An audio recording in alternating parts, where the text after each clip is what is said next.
Eu tinha 13 anos de idade, né, na época. E meu pai chegou em casa, realmente... Meu pai, que era jornalista, Floriano Mota, ele tinha um jornal Vanguarda, à época ainda, dizendo que os gorilas tomaram o poder. Foi numa sexta-feira e que na segunda-feira eu achava até que os bancos não iam abrir. Na sexta-feira, à noite, eu vi no Sindicato dos Bancários, os milicos subiram no primeiro andar do sindicato, né, e jogaram máquinas de escrever, papéis, toda a documentação da associação que nós estávamos tentando fazer, jogaram fora, jogaram lá de baixo, lá de cima. Com o golpe militar, ficou um vácuo, porque nós tínhamos, claro, no Brasil inteiro tinha, mas essa faixa estudantil, que era onde eu atuava, nós tínhamos as associações estudantis, os grêmios do colégio, não é? A associação mesmo do município todo, chamado AFES, e aí com o golpe parou tudo. Então nós ficamos sem ter o que fazer, uma desilusão total.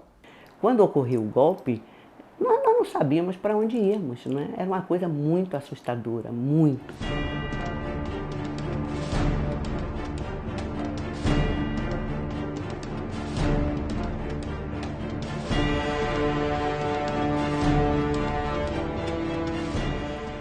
As primeiras medidas foram reformas administrativas que criaram secretarias de serviço para a população extraordinárias, como, por exemplo, a criação do Armazém do Povo, onde vendia gêneros alimentícios a preço de custo subsidiado, a Farmácia do Povo, que vendia, olha, isso em 1964, 63, 64, vendia remédios a preço de custo, a criação da Secretaria de Saúde, a criação de outras secretarias como de Agricultura, que foi criada inclusive políticas para a zona rural, para assistência ao pequeno produtor rural. Todas essas medidas chamavam muita atenção e se dizia que eram medidas comunistas, né? Ele deu um foco muito grande à educação. Segundo, melhorias nos bairros populares. E alguns projetos de ajuda às pessoas mais desfavorecidas.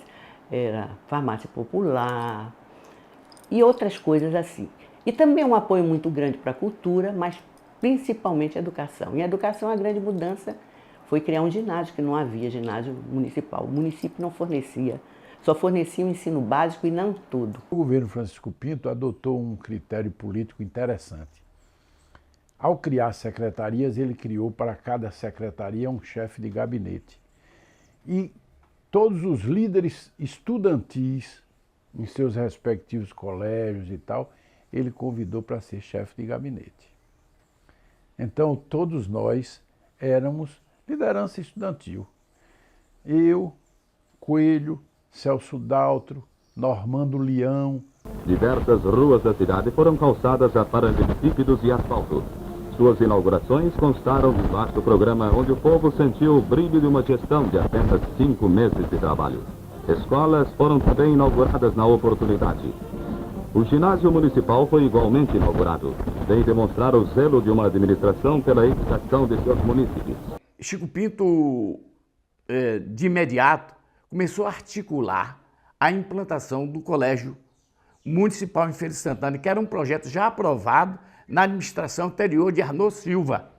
Mas as verbas municipais de Feira de Santana da área de educação, cerca de 80% a 90% eram destinadas a bolsas de estudo de um ginásio privado existente em Feira de Santana, ligado a um deputado estadual.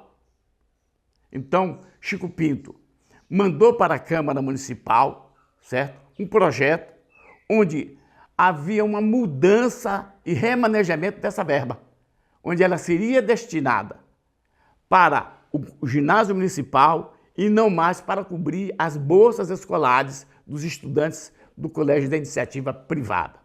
Chico Pinto, por exemplo, decidia obras, com pouco tempo que ele deixou, fazendo grandes manifestações públicas nos bairros.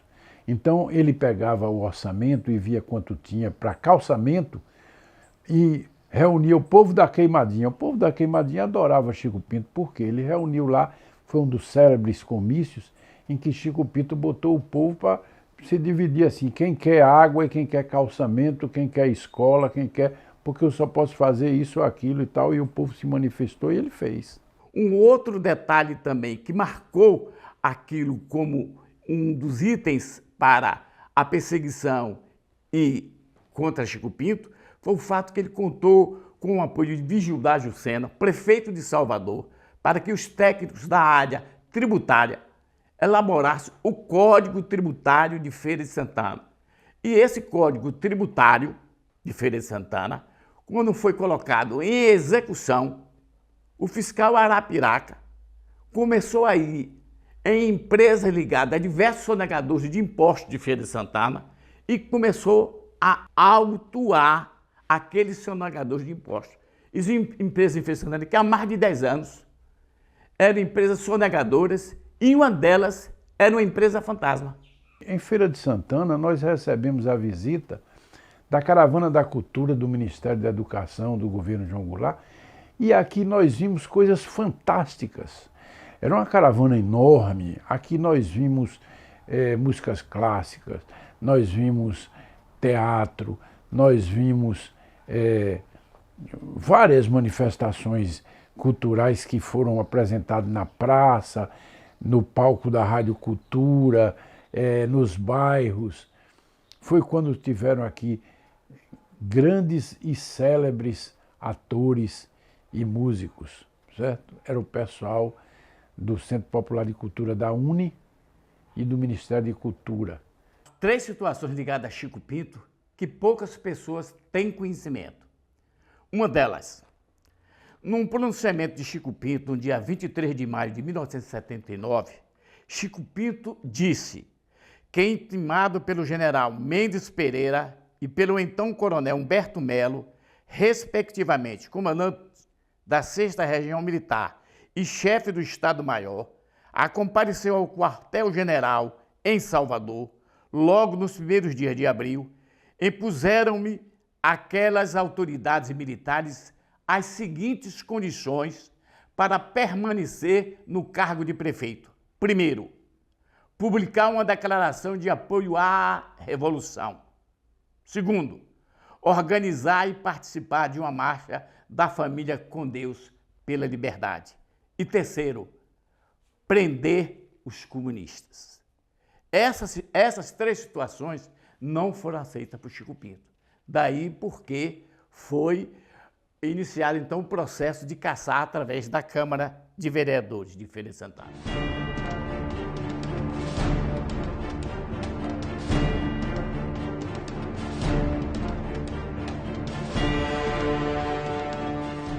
Entre o 31 de março e os dias posteriores, né, Chico Pinto, então, colocou no centro da cidade para circular um carro de som, convocando a população de Feira de Santana a reagir ao golpe de 1964. Depois eles foram se reunir, Chico Pinto e outras lideranças, na casa de um dos seus aliados, José Moraes, na Avenida Maria Quitéria. E quando eles estavam lá confabulando, acertando detalhes da resistência, chegou na residência oficiais do Exército, dizendo a eles, e Chico Pinto recebeu eles, que eles não resistissem, que naquele dia não poderia fazer uma ação militar contra aquela situação, mas que dentro de alguns dias chegaria a Feira de Santana uma força militar para adotar providências. Então Chico Pinto fez ver a eles que não tinha nada de articulação e eles foram embora. Foi resolvido entre uma turma de jovens rebeldes, na época bem irresponsável, de que nós íamos roubar as armas do tiro de guerra de Feira de Santana. E aí pegamos o caminhão funerário, porque tinha um caminhão funerário que era coisa também de Francisco Pinto. Os pobres que eram enterrados tinham caminhões que levavam o pessoal para os velórios, enterros. Pegamos o caminhão funerário e fomos para o tiro de guerra. um bocado de menino irresponsável à época, e chegamos lá, estava tudo fechado, tiro de guerra, tudo fechado. E nós demos a volta e não conseguimos pegar nada, né? Eu participei da tentativa de tirar as armas do quartel do tiro de guerra, ali na Praça do 8 de Julho. Eu e outros companheiros tentamos isso. E um carro mortuário, que era da Prefeitura Municipal. Mas ao aproximarmos do quartel do tiro de guerra, recebemos a notícia de que deveríamos recuar, porque João Goulart já tinha deixado o país e a resistência teria falhado. Eu participava de uma célula dos bancários, né? Do PCB, que não tinha ainda PCdoB, né? Então, eu me encarreguei para criar um grupo dos 11 que Brizola achava que era fácil de mobilizar, porque se tratava de uma semelhança com o futebol. 11 pessoas, né? Eu arregimentei 11, isso em 64, pouco antes do golpe. Mas o que aconteceu com o golpe foi que a Rádio Marinho Veiga, onde Brizola pontificava, né? A Rádio Marinho Veiga dizem que tocaram fogo.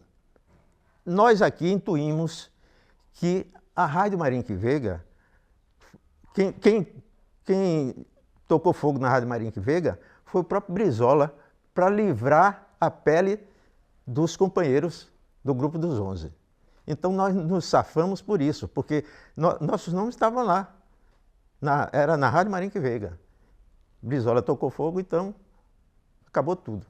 Quando as emissoras de rádio começaram a noticiar a mobilização das Forças Armadas no sul do país, Chico Pinto reuniu as suas lideranças políticas e seus seguidores na noite do dia 31 de março, na Prefeitura Municipal de Feira de Santana. Entre essas pessoas estava meu pai, Walter Livramento Silva. E lá começou-se a articular a resistência ao golpe de 1964. E começou-se também a montar as barricadas dentro da Prefeitura Municipal para resistir às tropas militares que poderiam chegar a qualquer momento em Feira de Santana. Então, de imediato, depois que chegou-se à conclusão que as barricadas não eram viáveis, esses sacos de areia foram retirados da prefeitura, levados para a nossa residência na rua Barão de Cotegipe. Caminhões e caçambas foram transportando esses sacos de areia, derrubou-se o muro do fundo, começou-se a jogar a areia nas fossas e grande parte, como era mais de 80 sacos, foram levadas para a chácara do meu pai, lá na área onde hoje existe o presídio regional. Em Feira de Santana não houve resistência armada, em momento algum, porque, inclusive, não havia armas. O comando da 6ª Região Militar queria conversar com meu pai. E lá ele é recebido pelo coronel Manuel Mendes Pereira, que era o comandante da 6ª Região Militar. E ele, o coronel, o militar, queria saber de meu pai sobre um caminhão que chegou em Feira de Santana com caixotes enormes e que esses caixotes, as Forças Armadas que estavam com as suas tropas em Feira de Santana não sabiam onde estavam e que aquela situação foi denunciada ao comando militar. E eles perguntam ao meu pai onde estavam aqueles caixotes e se naqueles caixotes tinham armas. Aí meu pai então responde, a única informação que ele tinha é que aqueles caixotes eram caixotes onde estavam luminárias que seriam colocadas na Avenida Getúlio Vargas e no entorno ali da praça, em frente ao EMEC, e que não eram armas.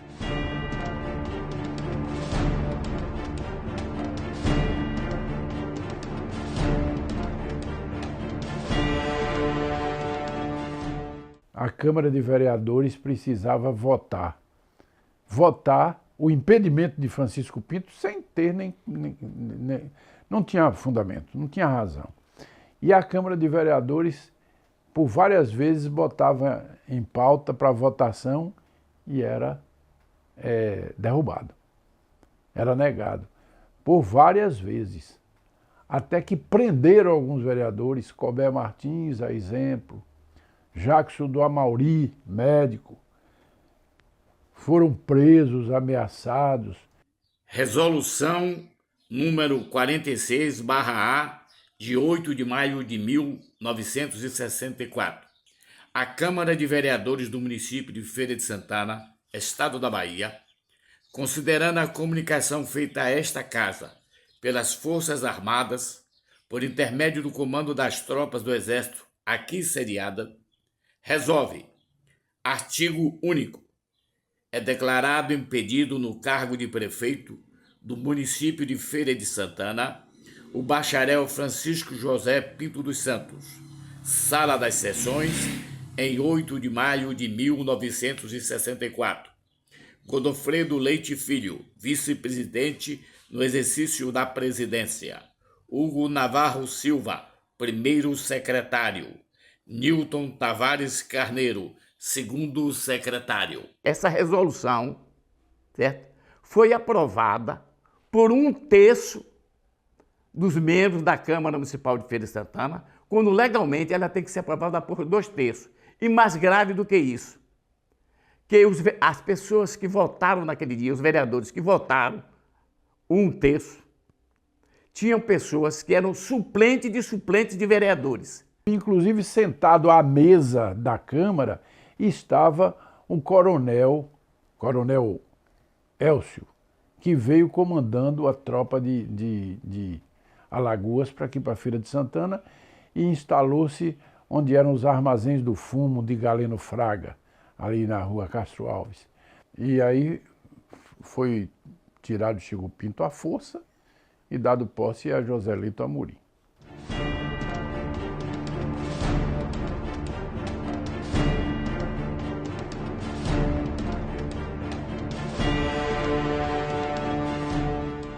No dia 8 de maio, logo depois, chega a Feira de Santana, as tropas militares, sob o comando do major Elvio Moreira, procedentes de Maceió, e aí começou-se a executar as prisões em Feira de Santana contra aliados, simpatizantes e até estudantes de Feira de Santana. Foram presos alguns auxiliares seus na prefeitura.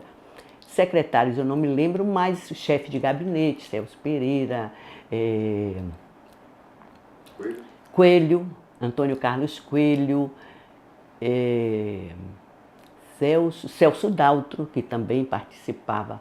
Né? E interessante, eram sempre os mais jovens, foram sempre os mais jovens, né? Aqueles rapazes engajados e que estavam na prefeitura servindo aos secretários e às funções burocráticas da prefeitura.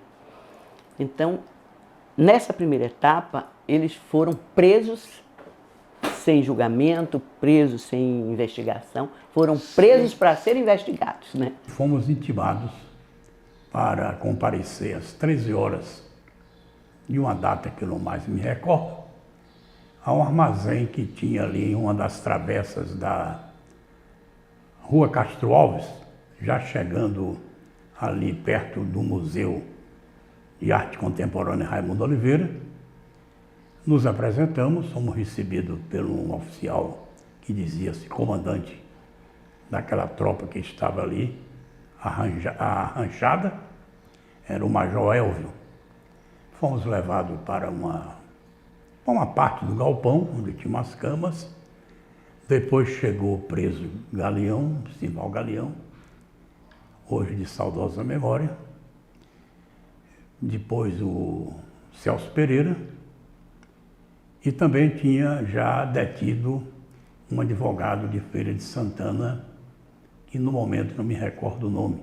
Então foram presos inicialmente o fotógrafo Nogueira, que era uma pessoa que tinha feito fotos de Luiz Carlos Prestes em Feira de Santana, num ato que aconteceu na Câmara Municipal de Feira de Santana, que funcionava em cima da prefeitura, e ali diversas figuras políticas ligadas ao DN foram fotografadas, e essas lideranças políticas com o golpe de 64 temiam que essas fotos fossem utilizadas.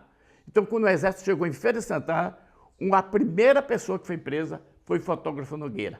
Só que essas fotos, os negativos dessas fotos, já não estavam sob o controle de Nogueira, e sim sob o controle das lideranças ligadas a Francisco Pinto. Foram presos em Feira de Santana ligados a Francisco Pinto, as seguintes pessoas. Torquato Brito, que era presidente, era um sapateiro, presidente do Sindicato dos Sapateiros de Feira de Santana. Raimundo Alfaiate, certo? Que era um comunista. Inocêncio Pereira Alves, que era o Batata. Era um homem que, nos eventos ligados a Francisco Pinto, era encarregado dos fogos, dos foguetes. Esse homem também foi preso, o Batata, que era fundador do Sindicato dos Alfaiates de Feira de Santana, o Inocêncio Pereira Alves.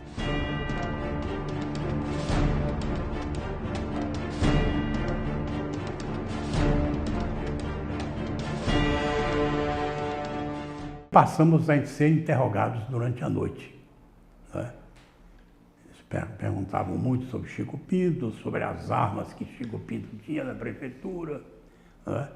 Que tinha armas escondidas ali no entroncamento da Mariquitéria com Getúlio Vargas. Ali existia uma fonte luminosa, né? Eles queriam saber quem tirou as armas dali. Enfim, amanhecemos o dia, né? Sendo interrogado, perguntas as mais absurdas possíveis. Dado o momento, nos levaram para uma prensa, onde eles estavam com essa tropa. Era um armazém que foi de fumo, né? De beneficiamento de fumo. E ali eles colocaram, eu me lembro bem, me colocaram com Simval Galeão numa prensa e ameaçaram nos apertar na prensa, mas não fizeram. Depois aconteceu também com Celso Pereira, a mesma coisa. Pegaram Simval Galeão e pegaram a mim. E aí, lá, me botaram em pé dentro de um pneu. Botaram um pneu, assim, fica em pé. Eu tenho sequelas até hoje disto, porque passei... eu cheguei lá de manhã e fiquei até de madrugada em pé, dentro de um pneu. E aí, de manhã, eles me chamaram para interrogar. O primeiro interrogatório que fazia, tinha um capitão chamado Rubião Braz, de triste memória, que ele me interrogava e pegava o revólver, botava uma bala, rodava assim e botava em minha cabeça. Para dentro da roleta russa. Onde estão as armas? O que é que você sabe das armas? O que é que você sabe do comando de resistência? Depois deste depoimento, fiquei lá mais uns dias, pegaram a mim e Simval Galeão e botaram os dois dentro da prensa. E a tampa da prensa de fumo, ela vai por rosca, aquelas roscas, ela vai descendo, né? Então eles apertavam aquela prensa e faziam perguntas. Eu queria mostrar aqui como funciona mais ou menos isso, né? Isso aqui é uma prancha pesada, né?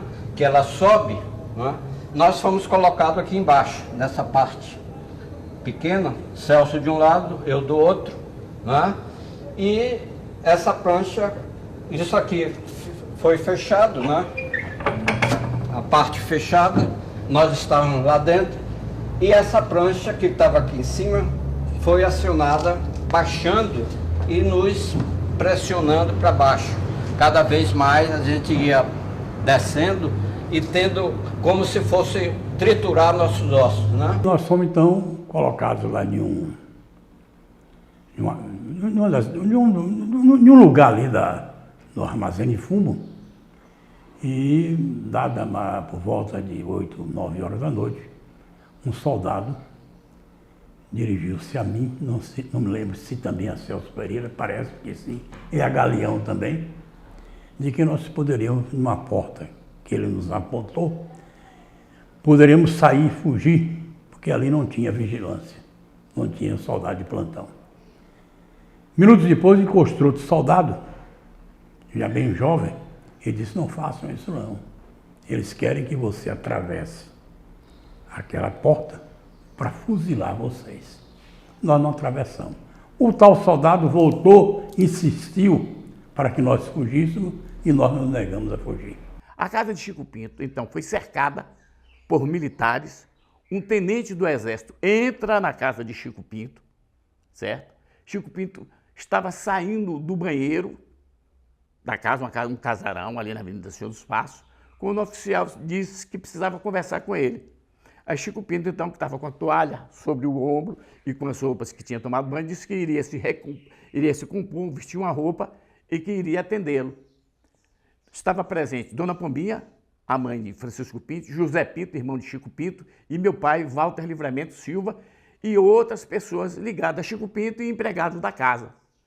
Quando Chico Pinto vai para o quarto, o oficial segue ele e Dona Pombinha disse: nem mais um passo, meu filho não vai fugir, ele só vai trocar de roupa. Chico Pinto troca de roupa, volta, se apresenta ao militar que convida ele, fora da casa já estava cercado por militares, e aí ele é levado para o armazém de fumo de uma pessoa que era um dos exportadores e plantadores de fumo na região de Feira de Santana. Ele recebe voz de prisão do Major Elvio Pereira.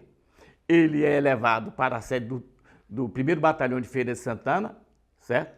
E de lá, depois, ele é transportado para Salvador. Então, a partir daquele momento, Chico Pinto estava preso, certo?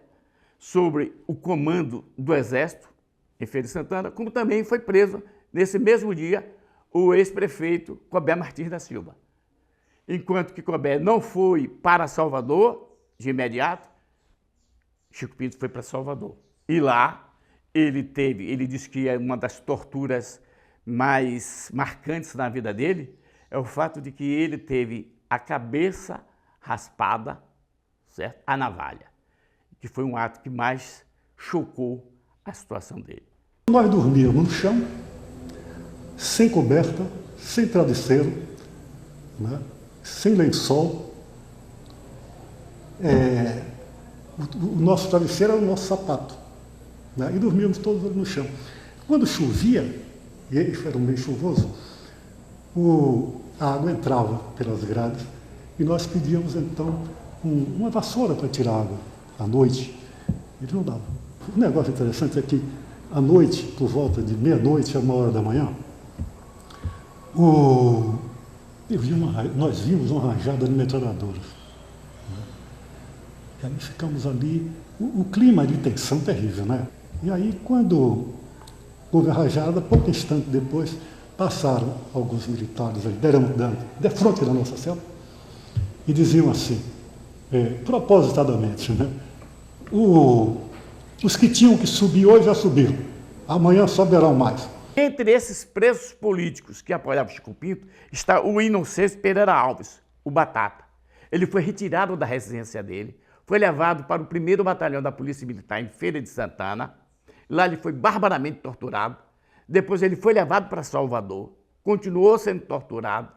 E como ele se encontrava na situação de saúde deplorável, ele foi abandonado nas ruas da cidade.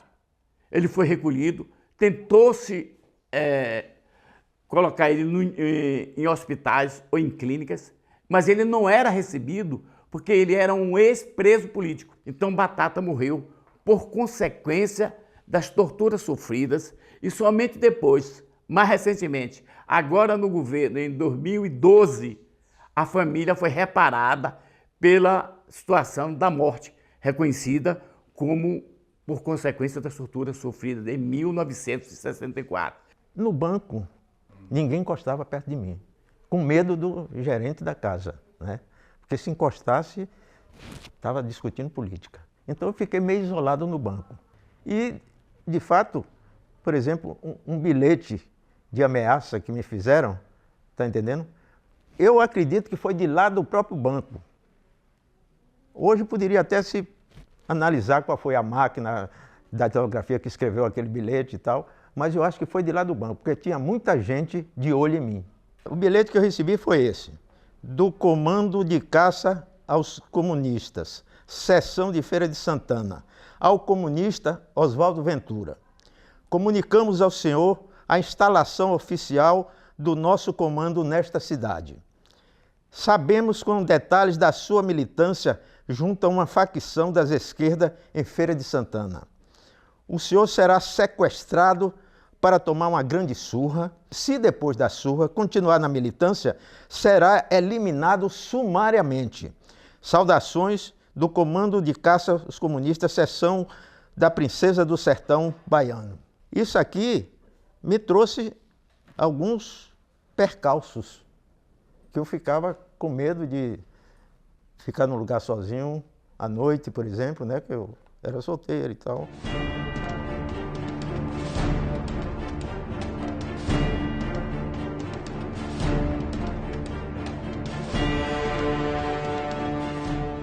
Chico Pinto fez a defesa pessoal dele, defesa própria. Fez uma brilhante defesa, tanto jurídica como politicamente. E no final dessa defesa, ele disse à junta militar que ali estava para julgá-lo, de que quando Vossas Excelências decidirem fazer a verdadeira revolução brasileira, convoque-me do cárcere ou mesmo em liberdade. Eu direi a todos os senhores, pronto, meu general. Foi muito emocionante a defesa de Chico Pinto. Foi absolvido por unanimidade pela Corte Militar.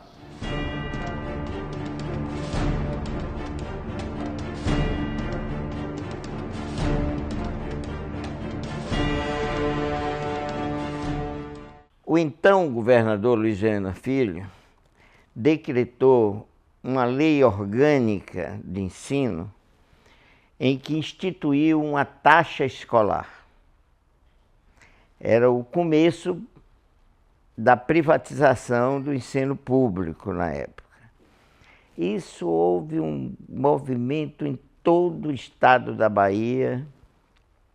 Desse movimento, né, para não pagar essa taxa escolar. E aqui em Feira de Santana houve um grande movimento em que os dois grandes colégios, o Colégio Estadual e o Colégio Gastão Guimarães, apoiados por outros colégios, resolveu mobilizar os estudantes através de suas lideranças de então, e aí fizemos a primeira passeata com repressão. Essa repressão foi uma repressão muito severa, e até prisões de colegas que foram levados à delegacia, como Jaime Cunha, como Edilauro, como Luciano Ribeiro, Luiz Antônio Santa Bárbara, que já começava aí a sua trajetória política. Nós fizemos uma passeata em Feira de Santana e essa passeata foi proibida. E aí a polícia cercou e houve um discurso de Jaime Cunha, um discurso, por sinal, muito bonito, né? Em que ele, em vez de falar para a gente, falou para os soldados. Eu fiz um discurso ali, subindo no muro, fiz um discurso realmente e me dirigi aos policiais. Me lembro muito bem disso. Me dirigi aos policiais, dizendo que eles também eram povo, que o povo estava sendo todo, naquele momento, violado nos seus direitos, e que eles tinham filhos, estudantes, e que eles também, assim como os nossos pais, aqueles que estavam ali, iriam pagar as taxas, iriam pagar pelo ensino. Foi um discurso que emocionou os soldados, mas veio a ordem, e ordem, foi todo mundo dispersado com cacetetes, né? Uma parte dos estudantes foram presos, levados até a delegacia de polícia da cidade. O movimento continua até a noite. Nesse movimento noturno, ali em frente ao Feira Tênis Clube, eu acredito, foi que prenderam José Moura Filho, que era estudante secundarista conosco, que era radialista e que tinha uma participação importante com a gente. Ele estava fazendo um discurso e subiu no muro ali, prenderam ele, levaram para Salvador direto. Lá ele ficou preso há uns 2 ou 3 meses. Ao mesmo tempo que a questão cultural da cidade também foi se movimentando, especialmente o movimento teatral da cidade. Esse movimento teatral surgiu dos colégios, dos dramas da cidade, dos colégios naquela época, que formaram os primeiros atores amadores, né? Que era Leomar Simas, Neide Sampaio, era um colégio particular, o Colégio Santanópolis, Luciano Ribeiro, Margarida Ribeiro, Egberto Costa, jornalista, né? Geraldo Lima, né? Teve quem fez Deus lhe pague, de Joraci Camargo, e começamos a formar grupos teatrais de teatro amador.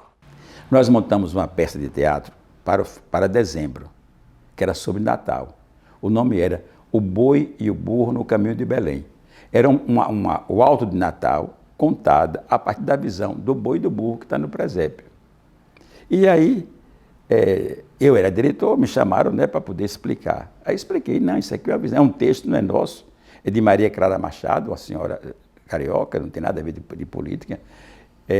Aí disse, assim, mas tem uma hora que o boi diz, burro, burro, você está percebendo que está tendo alguma coisa diferente aqui?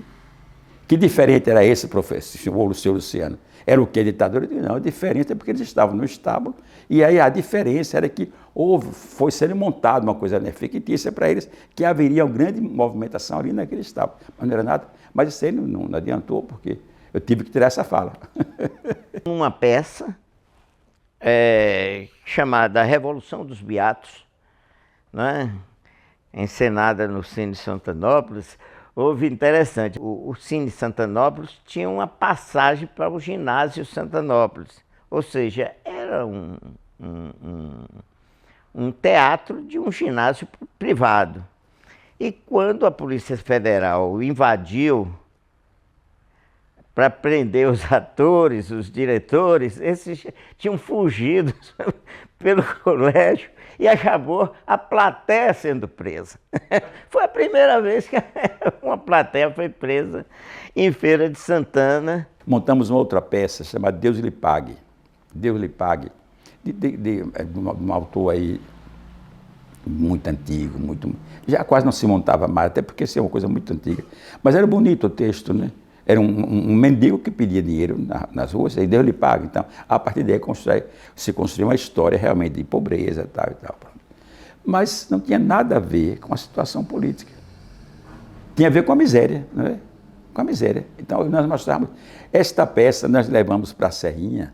Na hora de começar o espetáculo, o cinema lotado, aí chegou o recado da Polícia Federal, Coronel Luiz Arthur de Salvador. O delegado me chamou e disse, a peça está proibida, porque vocês são subversivos. Nós fizemos a primeira feira de conhecimento do Colégio Estadual, em que levamos trabalhos de uma grandiosidade extraordinária. Mas essa feira deu um problema, porque tinha um trabalho que foi premiado em primeiro lugar, se chamava A Cidade do Futuro, né? Essa cidade era uma maquete de como a juventude enxergava uma cidade no futuro, né? E nada de ideológico, nada de coisa, era só inspirações, né? Então, no futuro, as pessoas vão se deslocar rapidamente, por trens, por aerovias, vai ser assim, vai ser assado. Só tinha o futuro mesmo, como se enxergava. Mas aí tivemos a visita do comandante do batalhão daqui de Feira de Santana, né? Eu não me lembro o nome dele, E aí o comandante disse, e onde tem tal quartel aqui? Ele disse, na Cidade do Futuro não vai ter quartel não, porque não vai precisar, porque no futuro vai ser grandioso. Não vai ter polícia. Não vai precisar de polícia, porque a sociedade já está madura, já está completamente satisfeita e é fraterna, igualitária. O comandante, mas não tem quartel? Ele não admitia, na cabeça dele ele não admitia que no futuro tivesse uma cidade que não tivesse quartel. Isso veio uma repressão muito grande, tanto sobre depois da feira, com a prisão de várias pessoas.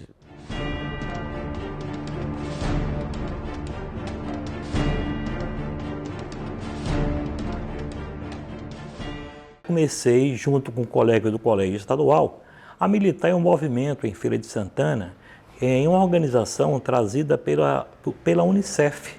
Era o Centro de Estudo Menor de Feira de Santana. Aquilo foi um momento marcante, eu diria que fundamental na formação da minha consciência social. Eu tornei-me voluntário do Centro de Estudo Menor de Feira de Santana, que era um órgão vinculado, como disse, à Unicef, que tinha como a orientadora em feira a socióloga Dulce, esposa do nosso grande amigo e militante político Clóvis Ramos Lima. Então nós nos tornamos voluntários do Centro de Estudo Menor, juntamente com uma série de amigos de Feira de Santana, entre os quais o poeta Roberval Peri, aqui em Feira, Edmilson da Silva Pimenta, um dileto amigo, Antônio Carlos Santana, José Fadigas, um grupo grande de jovens que adentraram para o Centro de Estudo Menor no sentido de ajudar ajudar nas questões sociais. Os grandes nomes da resistência em Feira de Santana estavam no PCB. Né? Eu destaco como um grande sujeito, um grande militante, Antoniel Queiroz. Depois de Antoniel Queiroz, teve Simval Galeão, Rosana Leite, Clóvis Lima, Rosalindo, que era mecânico, Raimundo Alfaiate, Torquato, que tinha uma vendinha e o pessoal se reunia lá, né? E Zé do Papel, que é Zé Virgínio, que está vivo até hoje.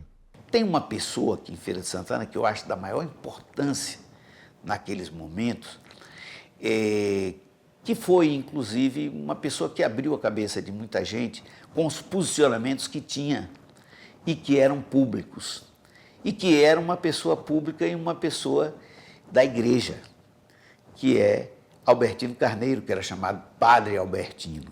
Albertino, que ainda está vivo, é um cidadão que merece as honras de Feira de Santana, não só pela fundação do MOC, como também pela resistência cívica em Feira de Santana. Resistência à ditadura militar, à ditadura civil-militar de 1964.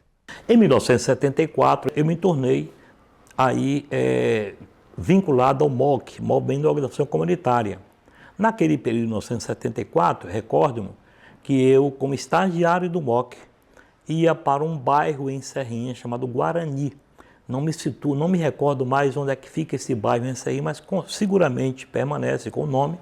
Mas nós íamos todo final de semana para o bairro Guarani, continuar fazendo intervenções na sociedade, de promover na sociedade que ela se organizasse, constituísse associações de moradores, se tornasse uma organização social para enfrentar dificuldades sozinhos. Isso era a visão que tínhamos em relação a como vencer a conjuntura social adversa daquele período. Surgiu aqui, de repente, um movimento que eu desconhecia, mas que me chamaram numa reunião, pessoas estranhas, pessoas de fora, mas muito bem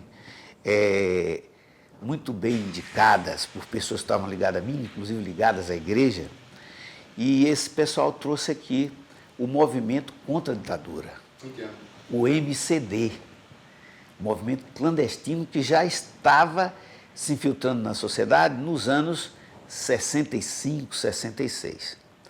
Então, nesse movimento, a primeira coisa que se fez aqui, o pessoal deu um bolo de panfletos contra a ditadura, falando inclusive da OLAS, de Cuba, da organização latino-americana que tinha sede em Cuba, etc. Esse material conclamava o povo a ir para as ruas, a se posicionar contra a ditadura militar. Isso era um movimento que já vinha se formando no Brasil inteiro e que tinha justamente muita gente da igreja. E desse movimento, eu acho que daí foi que nasceu a ação popular.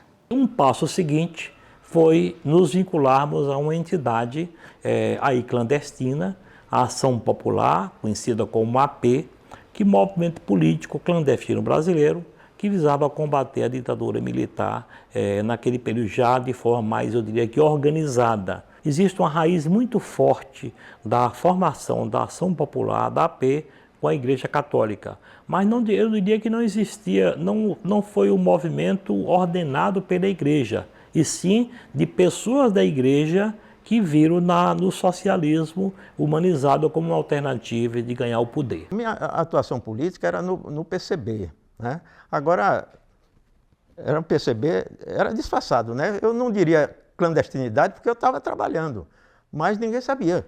Eu acho que a gente tem que organizar mesmo o trabalhador, operário e tudo mais, para a gente fazer uma coisa diferente, o socialismo mesmo de vez. Essa era a concepção. Essa foi a concepção que me empolgou naquele momento. E aí, esse pessoal que vinha com esse discurso, tudo mais, era um pessoal da Política Operária, que era uma organização chamada POLOP, e eu me integrei com esse pessoal. Na época, eu era militante da POLOP, já estava em Salvador, que eu fui para Salvador no final de 68. Eu teria de sair de Salvador e passar um tempo fora, porque eu fui delatado e estavam à minha procura. E que aquele momento era um momento muito perigoso, e que eu ficasse fora. E aí eu vim para a feira, fiquei na casa dos meus pais. Imediatamente veio a informação que eu saísse de casa de parentes, de pessoas conhecidas, amigas, ou pessoas ligadas ao movimento, porque eu era a pessoa principalmente visada naquele momento e haveria tortura, haveria isso, aquilo, fizeram uma coisa assim. Albertino Carneiro, que era padre na época, a pessoa que eu procurei e falei, Albertino, eu estou nessa situação. O que é que eu faço? Tenho que me esconder em algum lugar. Ele pegou uma casa da paróquia, ali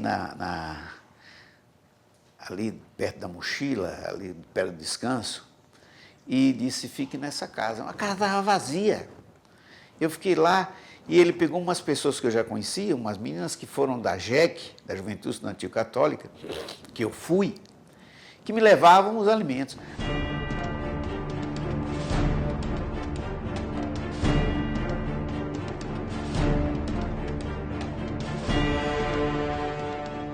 Com o AI-5, aí a coisa já estruturada, todo um sistema judiciário pronto para punir aqueles que se contrapunham ao regime. Aí aqui em Feira nós passamos pela segunda etapa, já depois de 68, já depois do AI-5. Porque nessa época fomos 3 professores, eu, José Coutinho Estrela, professor do Colégio Estadual, Juvenal Gonzaga, do Colégio Estadual, Luciano Ribeiro, vereador, e estudantes, que estavam fazendo parte do processo, nem todos foram presos. Um deles foi o Moura, era um estudante do Colégio Estadual, e estavam nesse processo também arrolados, né, como subversivos, o José Antônio Santa Bárbara, e estava um outro rapaz chamado Ed Lauro e um outro rapaz chamado Jaime Cunha. Esses 3 já estavam envolvidos com outros grupos, que não os da resistência pacífica, e tornaram-se clandestinos. Nesse processo ainda constava uma outra moça, era a senhora Margarida Ribeiro, muito conhecida porque era irmã do vereador e uma atriz, mas ela morreu durante o processo. E tivemos ainda um rapaz chamado Jonicael. E tivemos 2 pessoas absolvidas nesse processo, Celso Daltro e o irmão de Celso Pereira, que depois se tornou um psiquiatra já falecido. Então formou-se esse processo. Esse IPM, que era um processo militar, né? Então, foi feito esse processo e a organização, na época, a Polop, aconselhou que eu deveria me apresentar, que nós deveríamos nos apresentar para não entrarmos na clandestinidade, que era muito cedo, tínhamos muito o que fazer. Eu me apresentei, fiquei aqui preso uns 4, 5 dias. E depois fui solto, normalmente. E ficamos respondendo soltos. O Santa Bárbara se identificava como um dissidente do Partido Comunista, até que ele foi preso, foi detido, na verdade, né? Estava com alguns panfletos na mão, alguma coisa assim, e foi liberado logo em seguida para responder o processo em liberdade, né? Então, isso se passou por mais de um ano, por aí assim, acho que foi na década de 70, aí que houve o julgamento, e que ele não compareceu ao julgamento. Aí ele foi julgado à revelia. As demais pessoas que foram para o julgamento, digamos assim, a pena que se estava instituída para Santa Bárbara era de 8 meses. E como já havia mais do que o dobro da pena instituída para ele, ele sairia de lá em liberdade, né? Mas ele não tinha conhecimento disso. Então, ele, como não foi julgado à revelia. E aí foi tido como foragido. Daí em diante, ele passou a atuar na clandestinidade, de fato. A acusação, para nós todos, era incitação a greves e passeatas. No meu caso, era somente isso. E era de todos. Todos estavam com esse tipo de denúncia. Era uma das coisas tão ridículas, tão irreais, porque no processo enviado pela auditoria militar, nós éramos só professores, estávamos na vida ativa, todos com vida legal, trabalhando, estudando, servindo à sociedade. E os meninos, aqueles garotos do ensino médio, né, no Colégio Estadual do Gastão Guimarães. Nós fomos condenados, a maioria a 1 ano, e Luciano a 1 ano, 2 anos, e Estrela a 1 ano e meio. Eu fui preso da seguinte forma, eu estava de manhãzinha, cedo, a empregada, aí tem uma moça que morava com a gente, pronto. Aí bateu no meu quarto, Luciano, tem um senhor aí na porta querendo falar com você. Aí eu fui. Aí o cara disse, olha, tem um jipe ali, era o jipão do Exército, entre aqui. Eu digo, sim, eu vou trocar de roupa. Eu falei, não, você não pode voltar para casa. Aí fui embora para o quartel. A moça vai, acordou minha mãe e disse, olha, levaram o Luciano. O que minha mãe faz? Troca de roupa, foi para o quartel. E eu quero falar com alguém aqui que é responsável. Meu filho está aí preso. Eu quero falar com ele. Cara, não, senhora, aqui é a guarita que não posso. Pode sim. Então eu vou entrar. Aquela discussão, pode, não pode. Aí o cara resolveu chamar, né, a autoridade superior. O cara veio, não, a senhora vai embora, realmente seu filho está aqui preso. Mas ele vai ter uma hora que a senhora pode visitar. Não quero vê-lo agora, o filho é meu. Rapaz, minha mãe criou uma confusão tão grande no quartel. Aí já veio um coronel, um capitão Córdova. Ô, dona Pureza, vá para casa, seu filho está aí, está bem. Agora nós temos normas a cumprir, entendeu? Ele está bem ou vocês torturaram ele que eu não posso nem ver? Assim, na cara do cara ficou vermelho. Ela disse, porque o comum é esse, que eu tenho visto aí nos jornais. Prendem, dão sumiço e diz que a pessoa fugiu. Ou ele não está mais aqui. Assim, rapaz, que ele ficou. Dona Pureza, a senhora vai, tá? Depois, vou marcar o dia. Não, não tem. O dia é agora. Eu não saio. Eu vou para a porta do quartel, vou ficar sentada na porta do quartel dia e noite, sentada no chão. Aí vocês me prendem também. Rapaz, ele ficou sem jeito, né? Ela disse, vou dar escândalo, eu vou. Aí disse, não, a senhora vai ver seu filho, pronto. Aí mandou me buscar, eu vim, ela me abraçou, chorou e tal. E ela foi pro rei, ela disse, no meu ouvido, me abraça. Tem alguma coisa lá para esconder? Aí eu disse, tem uns jornais, aquele jornal de esquerda aí, tem uns jornais e uns livros que estão lá embaixo da minha cama, do colchão. A senhora toca fogo em tudo. Quando ela chegou em casa, disse, vai lá, o que tiver embaixo do colchão, traz para cá para a gente tocar fogo. Ele mandou que eu tocasse fogo. Mas ela não tinha muita cultura, né? Primeiro, todo livro vermelho ela tocou fogo. Uma gramática, porque tinha português, ela tocou fogo. Isso aqui é comunismo, tocou fogo. Tinha uma que, minha mãe ceia, Memórias Pós de Brás Cuba, ó, Cuba também. Não ficou, acabou tudo. Agora, e tinha um jornal, sempre comunista, dizia, moleque, era dentro de casa que eles guardavam isso, né? Se ele não apanhar nada, ele vai apanhar quando chega aqui. Aqui que vai bater sou eu. E teve outras prisões também, né? Teve umas prisões que eram muito engraçadas, né? Até cômicas, né? Teve um indivíduo que foi preso, interrogado, do interrogatório mandaram ele de volta. Aí perguntaram a ele, você é comunista? Ele disse, não. Você é socialista? Ele disse, não. Você é cristão? Ele disse, não. Ele disse, que diabo você é? Ele disse, eu estou na lua, eu estou vendo vocês pequenininhos, eu sou um artista. Esse artista era Zé Wagner, também conhecido como José Subversivo, ele subvertia todas as ordens possíveis, né? Era um hippie da época. A prisão, você não se conforma, porque você está lá por nada. Passei 8 meses e 15 dias. Agora não tivemos tortura. Eu já era casada, tinha um filho de 2 anos e 9 meses quando eu fui, então eu perdi 8 meses e meio da vida do meu filho.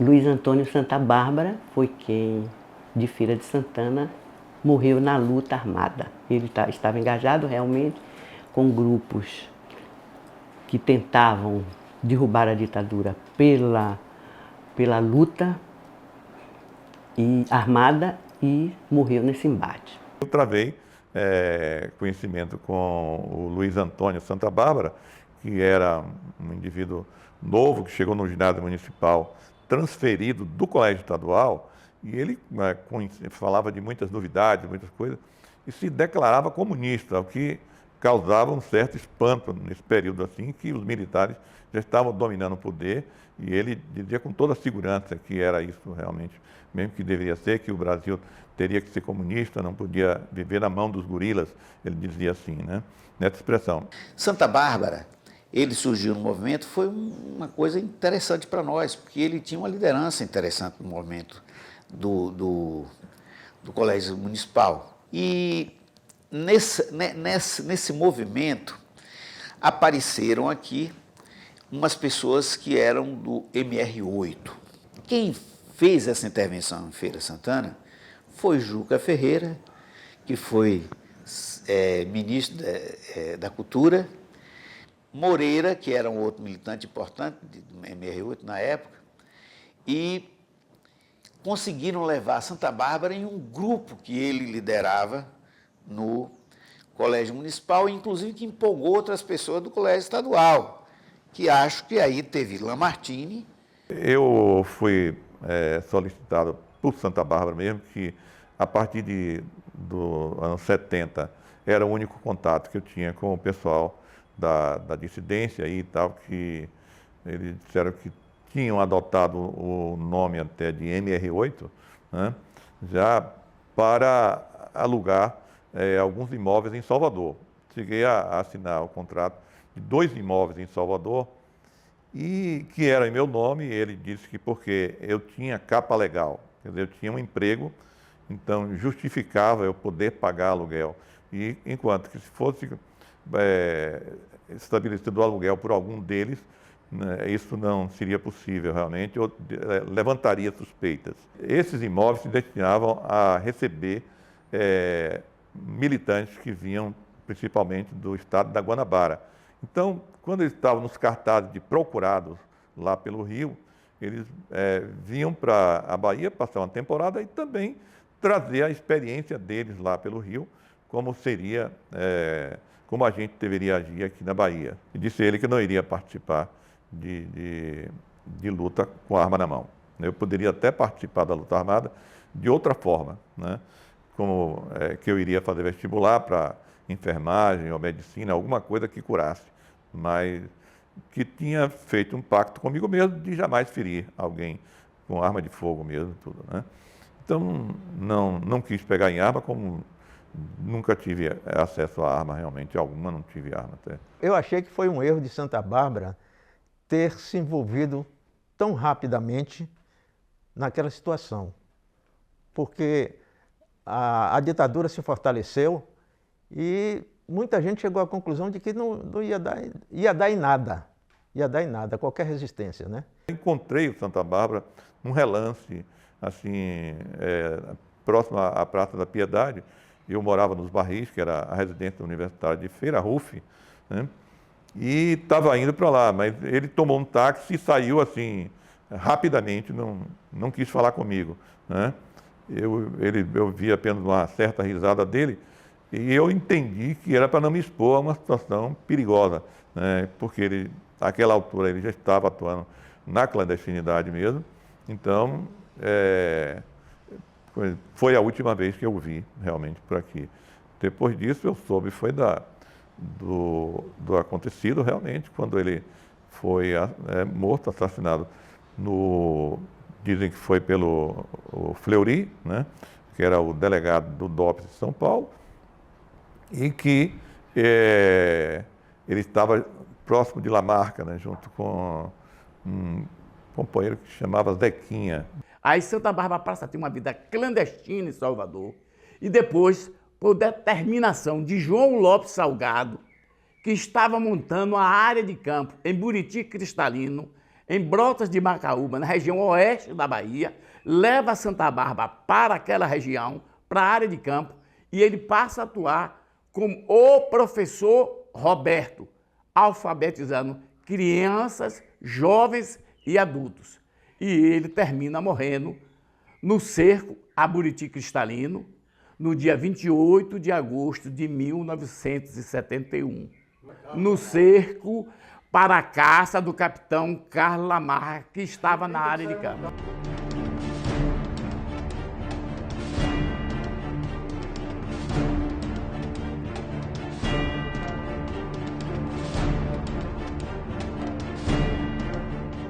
Chico Pinto era um homem corajoso, de coragem pessoal e cívica, muita. E ele deu esse exemplo ao Brasil inteiro, não é? Na época, ele foi um dos maiores parlamentares que resistiram à ditadura no Brasil, não é? Foi Chico Pinto que, no momento em que o Congresso Nacional recebia a visita do ditador sanguinário do Chile, o Augusto Pinochet, ao adentrar ao plenário da Câmara, Chico Pinto o chamou de filho da puta. Por essa razão, teve o mandato cassado. E fez um pronunciamento, já com os microfones desligados, um pronunciamento fortíssimo contra a presença daquele ditador no Brasil.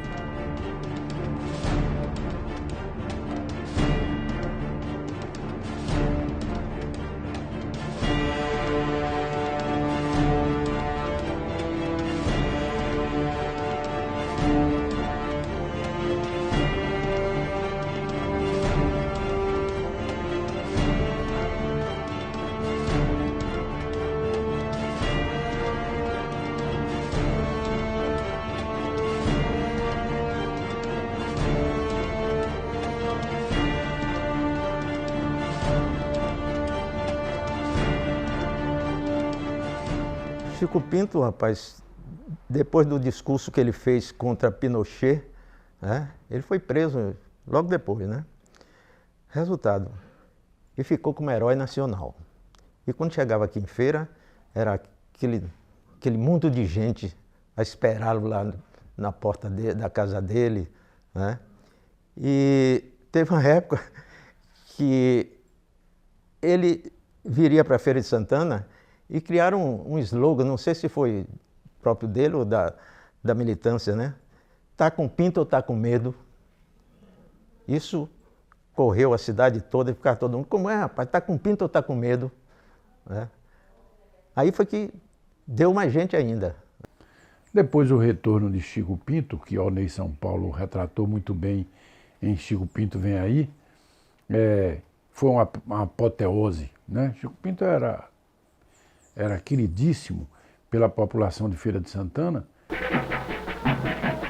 Há 2 anos que estou sendo processado. Ou melhor, nesses 12 anos, ou quase 13 anos, desta noite que se abateu sobre o país,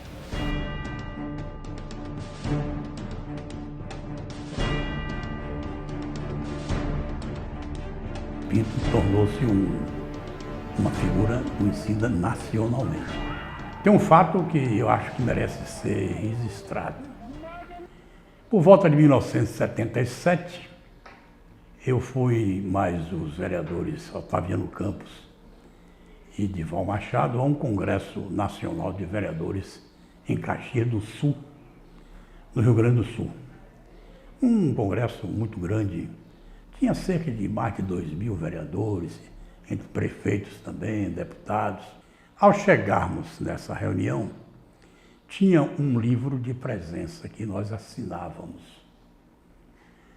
E, ao iniciar a reunião, houve uma chamada nominal de todos os vereadores que estavam ali para identificar os seus municípios.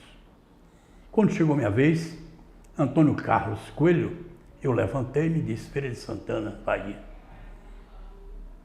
Isso me emociona até hoje. Quando eu disse que era de Feira de Santana, Bahia, a plateia levantou-se toda e começaram a gritar, Chico Pinto, Chico Pinto, Chico Pinto. Isso no Rio Grande do Sul. Vocês imaginem. Chegou a vez, vereador de todo o país, chegou a vez de Otaviano Campos, o fato repetiu-se. Otaviano Campos, Feira de Santana, Bahia, outra ovação, Chico Pinto, Chico Pinto. E nós dois ficamos os vereadores mais conhecidos e solicitados desse congresso. Porque todo mundo queria saber como era Chico Pinto. O que é que ele fazia, qual era a profissão dele, não é? Se era um corajoso, se era valente mesmo. Chico Pinto nunca foi do Partido Comunista que eu soubesse. Agora, era um homem progressista e muito inteligente, né? Preparado. Acho que Chico Pinto nunca foi filiado ao Partido Comunista. Ele tinha vínculos, né, com a esquerda de um modo geral, né? Ele era um esquerdista. Apesar de que eu acho que cada vez que à medida que os anos foram passando, ele foi ficando cada vez mais descrente e mais radical. Eu me lembro que uma das últimas vezes que eu estive com ele, já há muitos anos já, ele disse, eu estou me sentindo um dinossauro. Feira de Santana foi um marco da resistência democrática, sem dúvida alguma, e está na história de Feira de Santana.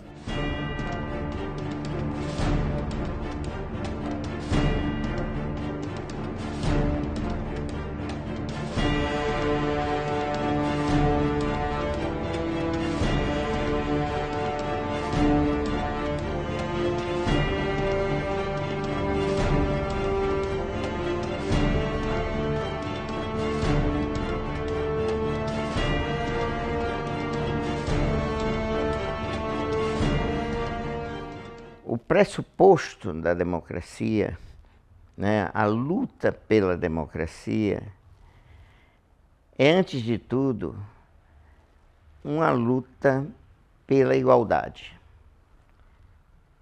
É uma luta pela distribuição da riqueza. Isso não tem nada com comunismo, nem com socialismo.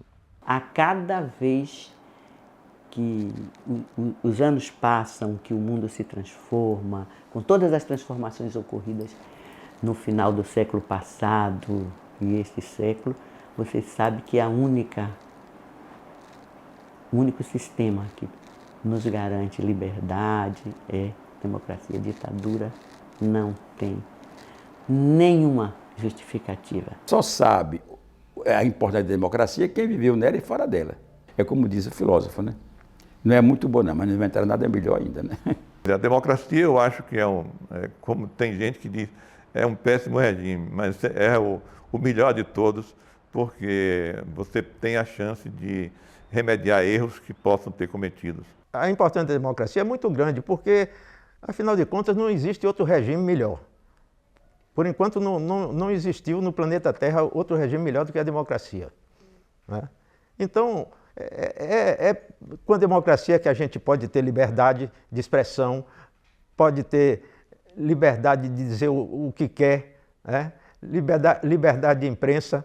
Liberdade de expressão, a liberdade de pensamento, a liberdade de reunião, a liberdade de organização, a liberdade de pugnar por aquilo que seria o bem da sociedade, que era o bom para a sociedade, era o bom para os trabalhadores, era o bom para o povo em geral. Isso, para nós, era e é o que é democracia.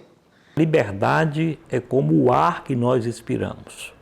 Nós não percebemos a importância do ar para a sobrevivência, para a nossa vida, para a nossa saúde. Se porventura tivermos ausência do ar ou dificuldade no suprimento, nós vamos sentir o que é essa importância. Então a liberdade é algo nesse sentido. A liberdade é fundamental para a democracia.